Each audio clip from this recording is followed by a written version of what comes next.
The universe, it seemed, had developed a peculiar sense of humor about intelligence. After 17,000 years of galactic civilization, the hegemony had grown quite comfortable with their taxonomies, their neat little categories that explained who conquered whom, who traded with whom, and who simply got vaporized by whom. Humans, those bipedal newcomers from the third rock orbiting an unremarkable yellow star, had been filed under primitive but amusing, with a subcategory of probably harmless. This filing system, as it turned out, had some rather significant gaps. The Vorthak Empire, those delightfully militaristic cephalopods who had spent the last 3 millennia perfecting the art of intimidation through excessive tentacle waving, viewed the human frontier colonies much like a child might view an unguarded candy store. Easy pickings, soft target, the kind of recreational violence that barely qualified as exercise for their war fleets. Admiral Glexthur, whose name roughly translated to "he who makes orphans professionally," floated in his command chamber reviewing the intelligence reports on human settlement epsilons. The data scrolled past his bulbous eyes in pleasant, dismissive waves of tactical superiority. 23 human researchers, no orbital defenses, no military presence. Standard prefabricated structures that wouldn't survive a stern look, much less concentrated plasma fire. Another tedious afternoon, he mused to his tactical officer, a younger Vorthak, whose tentacles still quivered with the enthusiasm of someone who hadn't yet grown bored with wholesale slaughter. These mammals barely qualify as target practice. The intelligence brief was, admittedly, thorough in its own limited way. The humans appeared to be conducting some form of xenobiology research, cataloging the local ecosystem with that peculiar obsessiveness their species demonstrated toward understanding things they could just as easily blow up. The settlement's defensive capabilities rated somewhere between laughable and cosmically insufficient. What the brief failed to mention, however, was that humanity's relationship with their own ecosystem had produced some rather interesting innovations in the field of biological enhancement. But then again, Vorthak intelligence had always been more focused on counting weapons than understanding the subtle art of genetic manipulation.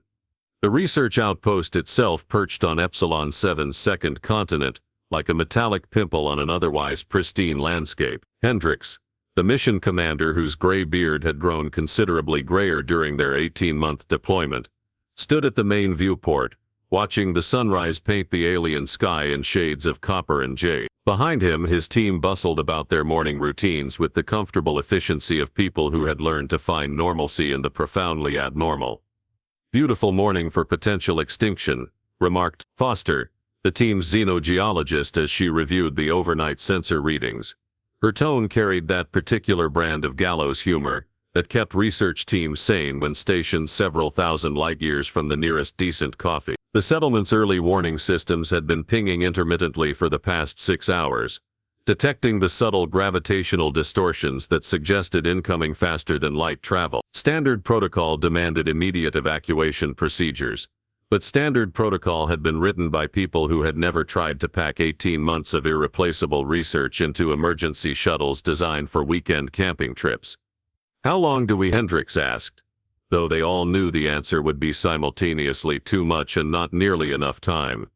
"Based on the distortion patterns, maybe 4 hours before they drop out of hyperspace," Foster replied, "assuming they're not in a particular hurry to ruin our day." What none of them mentioned, because it went without saying among people who had volunteered to live on the absolute edge of human-controlled space, was that evacuation shuttles moved roughly as fast as particularly motivated snails when compared to military interceptors. Their escape plan relied heavily on the traditional human strategies of luck, stubbornness, and hoping the universe's sense of irony would work in their favor for once. It was then that Bruno padded into the command center, his tail wagging with the sort of blissful ignorance that only Earth canines seemed capable of maintaining in the face of cosmic horror. To any observer, he appeared to be exactly what his documentation claimed, a 3-year-old German shepherd, brought along for psychological support and companionship during the long deployment. His presence had been approved by colonial administration under the morale enhancement protocols, filed somewhere between recreational hologram time and weekly cake rations. The dog's behavior had been unremarkable throughout their mission. He played fetch with equipment nobody was using, accepted belly rubs with appropriate dignity, and had developed an concerning fondness for the local equivalent of prairie dogs, which he pursued with the single-minded determination that had made his species humanity's companion for millennia. What the colonial administration files didn't mention, however, was that Bruno's lineage traced back to a rather exclusive program that had been buried so deeply in military black budgets that most people who knew about it had their knowledge surgically removed for national security purposes. As the research team began their frantic evacuation preparations, Bruno settled himself near the main entrance, his dark eyes focused on the horizon with an intensity that might have seemed unusual to anyone paying close attention. His ears twitched occasionally, picking up frequencies that human auditory equipment couldn't detect, while his enhanced nervous system processed threat assessments that would have impressed a tactical computer. Above them, Admiral Glexthor's fleet completed their hyperspace transition, with the sort of dramatic flair that military cephalopods found aesthetically pleasing. 17 heavy cruisers and a command dreadnought materialized in Epsilon 7's orbit like cosmic exclamation points, their weapons systems already charging with anticipatory commence standard intimidation protocols, the Admiral ordered, settling back into his command tentacles with the satisfaction of someone about to complete a particularly easy crossword puzzle. Let's make this quick. I have a dinner engagement with the proconsul tonight, and I'd prefer not to be late due to excessive human pleading. The first mistake in what would become a truly spectacular series of miscalculations had been made. The Vorthak Empire, in their infinite tactical wisdom, had assumed that a lack of visible defenses indicated a lack of actual defenses. They had failed to consider that sometimes the most dangerous things came in the most innocuous packages. Down on the planet's surface, Bruno's tail had stopped wagging entirely. His hackles rose slightly as his enhanced senses detected the electromagnetic signatures of charging weapons platform. Deep in his genetically modified brain, protocols that had been dormant for months suddenly activated with the quiet efficiency of a biological weapons system coming online. The humans, meanwhile, continued their evacuation with the desperate efficiency of people who had finally accepted that the universe was probably going to kill them, but were determined to make it work for the privilege. The Vorthak assault fleet descended through Epsilon 7's atmosphere, with all the subtlety of a meteor shower having an existential crisis. Admiral Glexthor observed the approach from his flagship's tactical display, watching his forces arrange themselves in perfect textbook formation around the human settlement. It was almost insulting how easy this was going to be. Tactical analysis confirms minimal resistance potential, reported his aide, whose name translated roughly to enthusiastic bringer of bad news to others. The younger officer's tentacles practically vibrated with excitement. No energy signatures above basic life support, no hardened positions, no orbital support platforms. The mammals appear to be, well, just standing there. And indeed, the humans did appear to be just standing there. Hendricks had positioned his team in the settlement's central courtyard, their hands raised in what the Vorthak tactical computers identified as a universal gesture of surrender. Standard protocols suggested immediate capitulation, followed by ritualistic begging, followed by the sort of wholesale destruction that made for excellent recruitment video. What the tactical computers failed to analyze, however, was the curious positioning of one particular human who seemed to be maintaining a protective stance, near what appeared to be a small furry Foster, his posture relaxed but alert, like a student waiting for a particularly interesting lecture to begin. "Shall we commence with the traditional demands for surrender?" asked the tactical officer, already salivating at the prospect of watching mammals grovel. "Or would you prefer to skip directly to the entertainment portion of the proceedings?" Admiral Glexthor considered this with the sort of theatrical deliberation that had made him famous at dinner parties.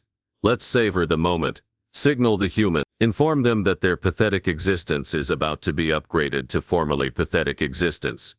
The communication array crackled to life, and Glexthor's voice boomed across the settlement with the authority of someone who had never been told no by anything smaller than a battleship. "Primitive mammals, you have violated Vorthak territorial claims by existing in our general vicinity. Prepare for immediate extinction." Dr. Hendricks stepped forward, his voice carrying the weary resignation of someone who had always suspected his career in xenobiology would end poorly. "We're conducting peaceful scientific research, under Galactic Accords Section 12. We have no military assets, and pose no threat to anyone. This response caused what could only be described as ripples of amusement throughout the Vorthak fleet. Peaceful scientific research. How delightfully naive. It was almost enough to make one feel guilty about the impending massacre. Almost. Your appeals to galactic law are noted and subsequently ignored, Glexthor announced with theatrical flourish. However, in recognition of your amusing optimism, we shall grant you the traditional 5 minutes to contemplate your impending doom. During this exchange, Bruno had begun displaying behavior patterns that would have been fascinating to any xenobiologist with sufficient time to study them. His ears had flattened against his head, not in fear, but in the sort of focused concentration that preceded significant tactical decision. His breathing had shifted to a deeper, more controlled rhythm, while his muscles had begun the subtle reconfiguration that his enhanced physiology used to optimize for combat scenarios. The humans, to their credit, maintained their positions with remarkable calm. Foster actually knelt down to scratch Bruno behind the ears, whispering something that the Vorthak surveillance equipment translated as "good boy, just a little longer now." "Sir," reported the sensor operator, his tentacles curling in confusion, "I'm detecting unusual readings from the settlement's vicinity, energy patterns that don't match our database of human technology." Glexthor barely glanced at the readout, probably some sort of desperate scientific equipment overload. Mammals often break their own devices when faced with superior firepower.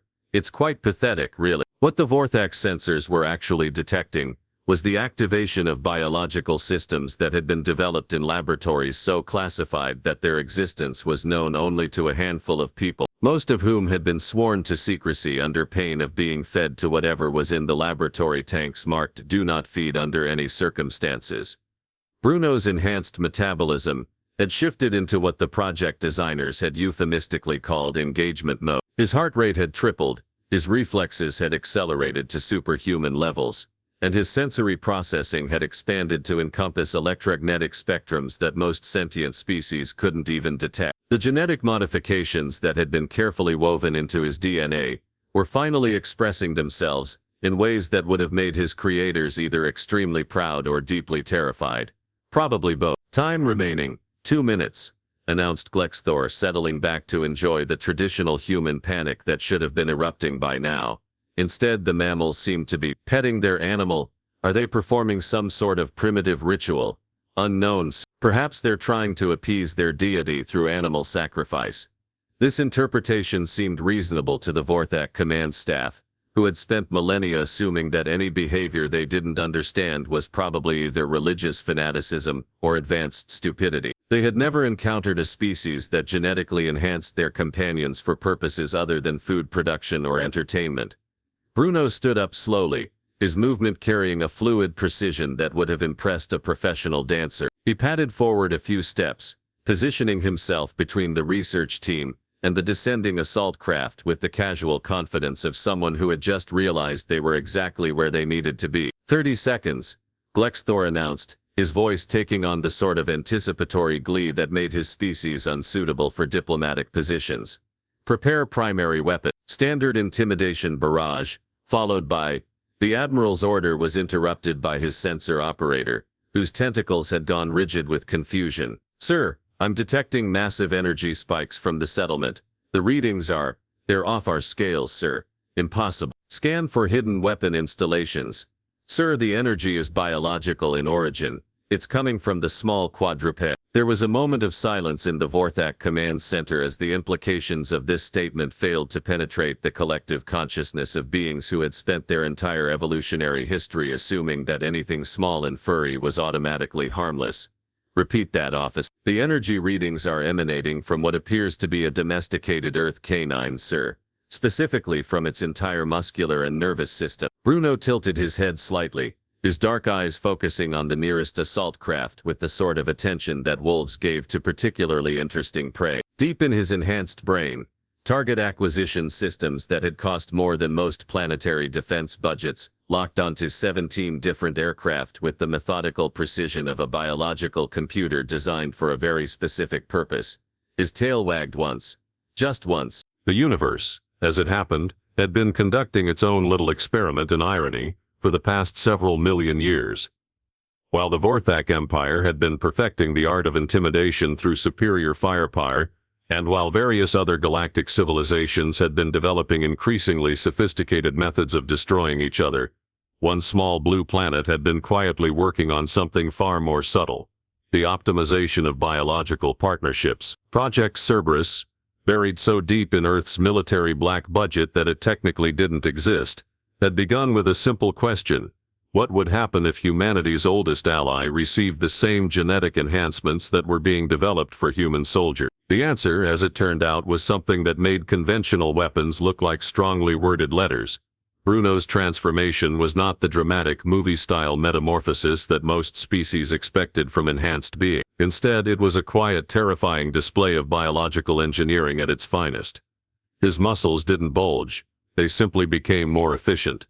His speed didn't increase dramatically, it became precisely calibrated. His intelligence didn't expand, it focused with laser-like intensity on the tactical situation at hand. The first Vorthak assault craft to discover this distinction was piloted by Sub-Commander Threxville, whose tactical experience had been gained primarily through intimidating civilian populations and occasionally shooting at asteroid fields for practice. As his craft descended toward what he assumed would be a routine strafing run, he noticed something peculiar on his forward sensors.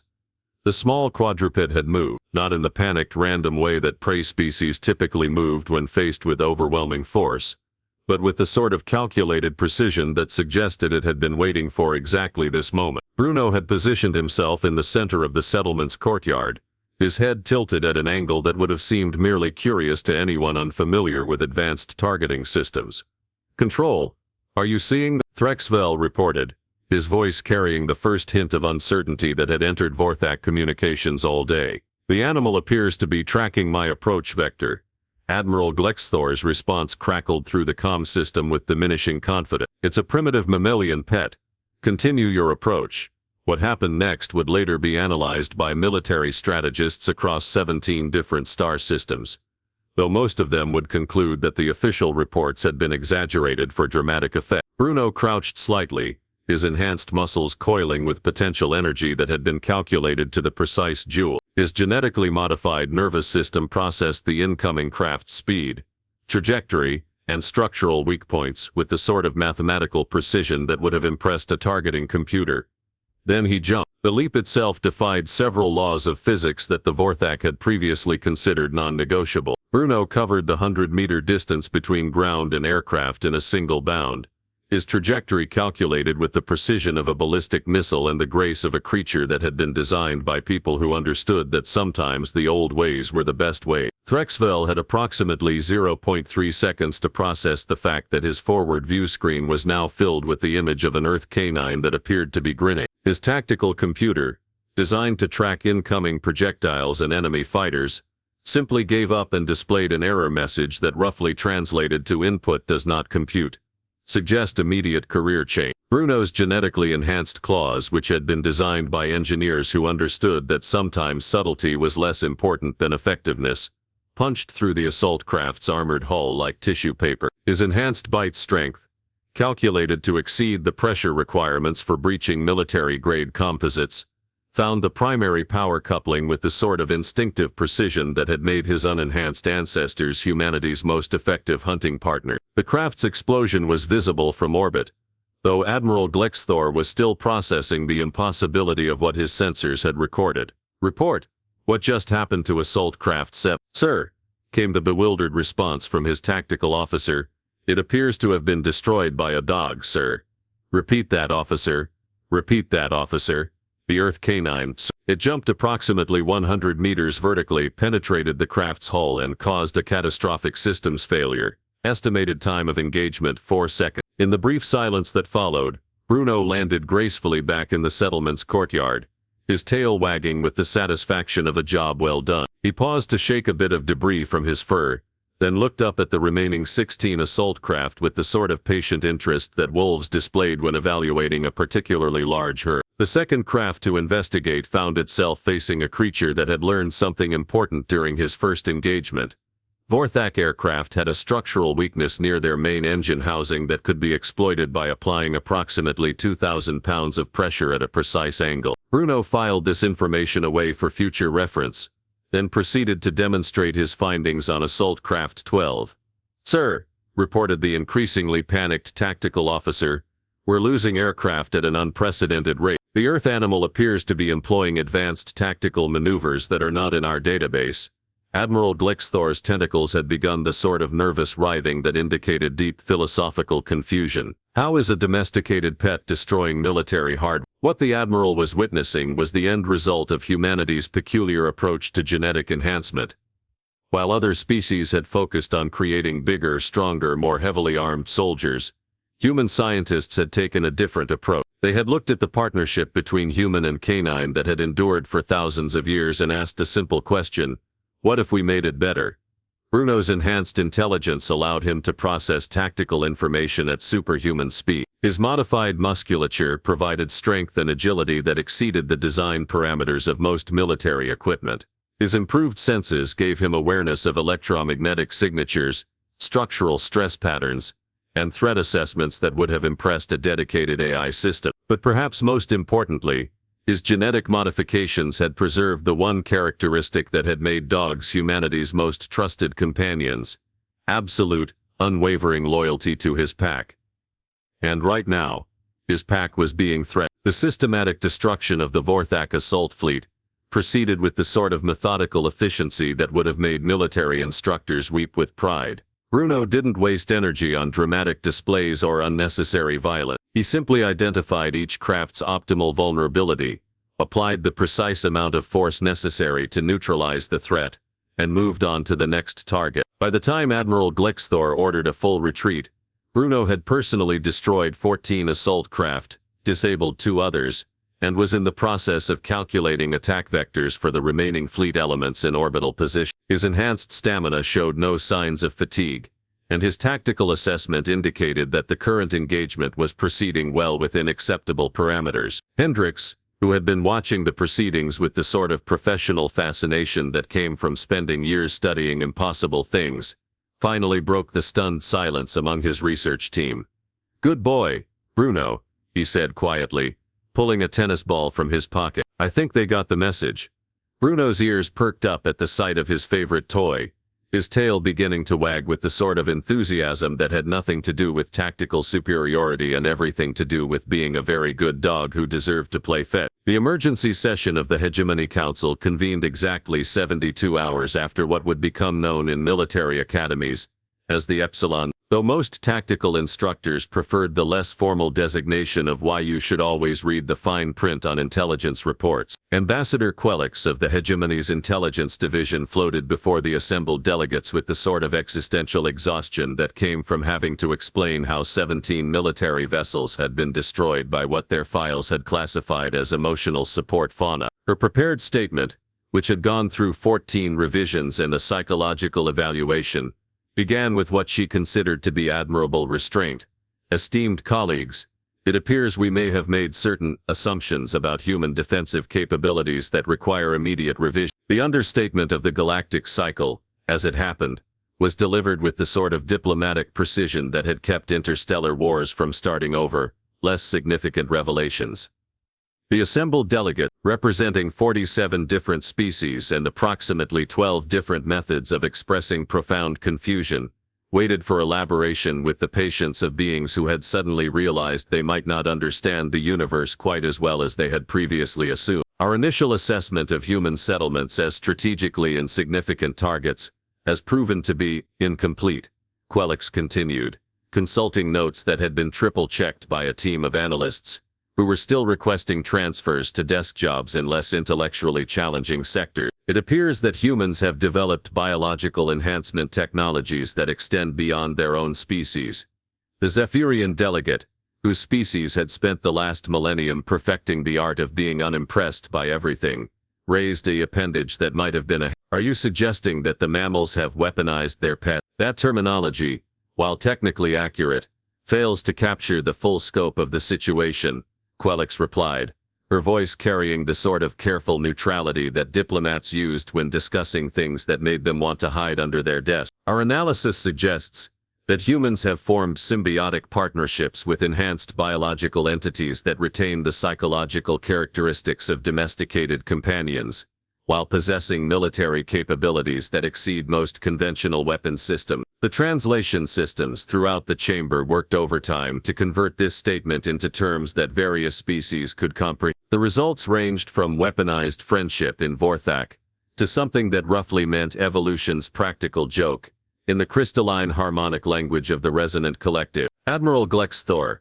who had been invited to provide testimony despite his recent career setbacks, addressed the assembly with the sort of humiliated authority that came from having survived an encounter that had fundamentally challenged his understanding of military tactics. The Earth Canine displayed capabilities that exceeded our threat assessment models by several orders of magnitude, he reported, his tentacles drooping with the weight of professional embarrassment. Its tactical responses suggested advanced intelligence. Its physical performance exceeded the theoretical limits of biological enhancement, and its targeting precision indicated integration with systems that we have no framework for understanding. What the Admiral didn't mention, because it would have sounded ridiculous, even in a report that already read like science fiction written by someone with a severe head injury, was that the creature had paused in the middle of destroying his fleet to chase what appeared to be a native butterfly for approximately 30 seconds before returning to its systematic annihilation of Vorthak military assets. The broader implications of the Epsilon 7 incident rippled through galactic civilization with the sort of methodical inevitability that characterized really significant paradigm shifts. Trade routes that had previously passed through human space began implementing what became known as courtesy protocols, which basically amounted to asking permission very politely and bringing gifts that might appeal to enhanced Earth fauna. The Hegemony's Department of Xenological Studies immediately requisitioned emergency funding for a comprehensive review of human colonial settlements, with particular emphasis on cataloging any creatures that appeared to be just. The resulting reports painted a picture of a species that had apparently spent centuries optimizing their biological partnerships in ways that other civilizations had never considered. There were enhanced felines with reflexes that approached supernatural levels, modified equines whose speed and endurance made them viable alternatives to ground vehicles, enhanced avians, whose intelligence and aerial capabilities had been quietly integrated into human communication networks, and those were just the creatures that humans were willing to acknowledge in official documentation. The unofficial rumors, traded in the sort of diplomatic back channels that existed specifically for information too disturbing for formal reports, spoke of creatures that had been modified for purposes that existing military doctrine had no framework for addressing. Enhanced marine mammals with capabilities that made conventional naval warfare look like children playing with toy boats. Modified insects that could apparently serve as distributed intelligence network, and somewhere in the deep black budget documentation that nobody wanted to read too carefully, references to creatures that had been designed for purposes that were classified beyond the clearance level of most planetary government. The psychological impact on galactic military doctrine was immediate and profound. The concept of human defensive capabilities was quietly reclassified from negligible to approach with extreme caution and possibly a peace offering. Military academies across known space began incorporating new courses with titles like Advanced Threat Assessment, When Cute Things Kill, and Tactical Xenobiology, Why Size Doesn't Matter.